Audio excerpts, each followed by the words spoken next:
नाथुराम गोडसेंची एक जी समोर न आलेली बाजू तुम्ही जेव्हा समोर आणत होता तेव्हा एक खूप मोठ्या व्यक्तिमत्वाचे काही नकारात्मक बाजू पण मांडाव्या लागत होत्या. व्यक्तिपूजा खूप लिमिट पेक्षा जास्त जेव्हा होऊन जाते तेव्हा असं घडतं. आपल्या देशाचा हा प्रॉब्लेमच आहे. सगळ्या महापुरुषांची व्यक्तिपूजा करतो आपण.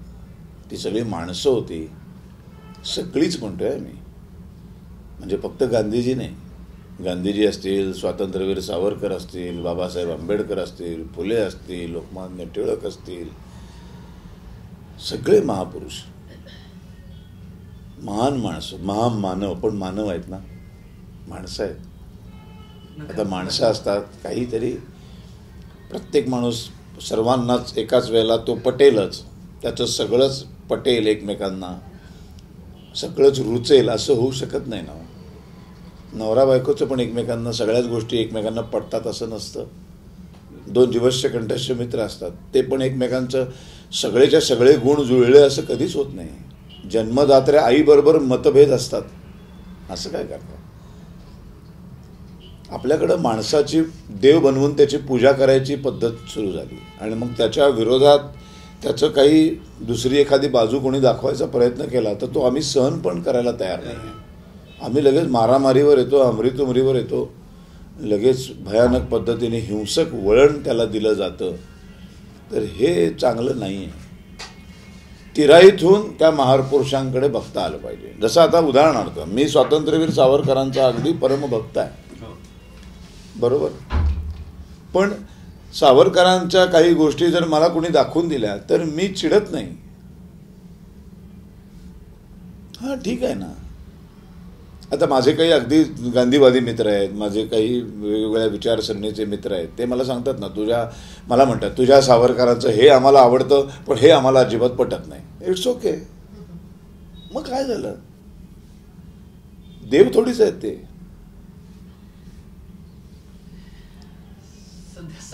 खूप बोलत असतात, ते वेडा होतो त्याला. तर काय आपण बोलणार नाही का, सो ते सोडून द्या.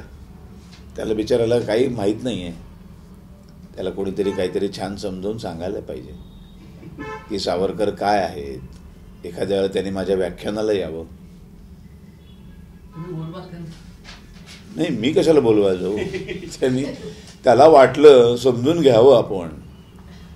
म्हणजे मला असं वाटतं की एखाद्या माणसाबद्दल आपल्याला जर आपण अज्ञानी असू तर अज्ञानातून शिव्या देणं चूक आहे. लक्षात आलं.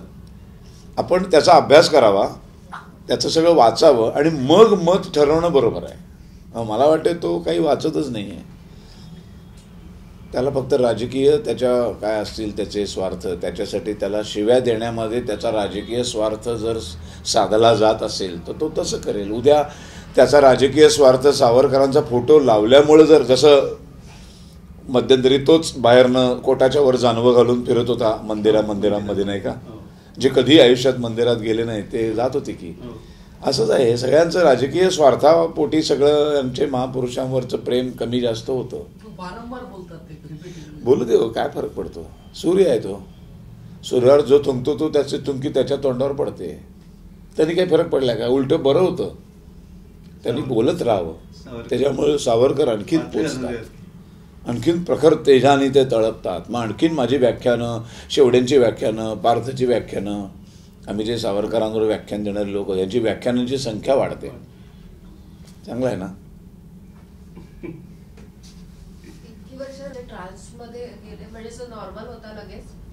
हो, मी स्टेजवर पण त्या भूमिकेच्या आत बीत नसतो कधी.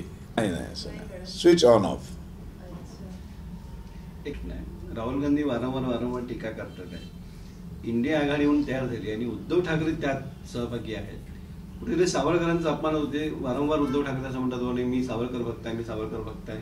पण कुठेतरी एकीकडे सावरकर भक्त म्हणून स्वतःला समोर आणतात, दुसरीकडे राहुल गांधीच्या बाजूला पण बसतात. कसं बघता याच्याकडे साधारणतः? काय बघणार आम्ही. ते जे काय करतायत त्यांना पटतंय ते करतायत, त्यांचं त्यांना लखलाव. आपण काय बोलणार. काही सगळंच बोलण्याच्या पलीकडे गेलेलं आहे. तर न बोललेलंच बरं नाही का. दगड मारल्याच्या यायला आमच्यावर अंगावर ओढायचं ते.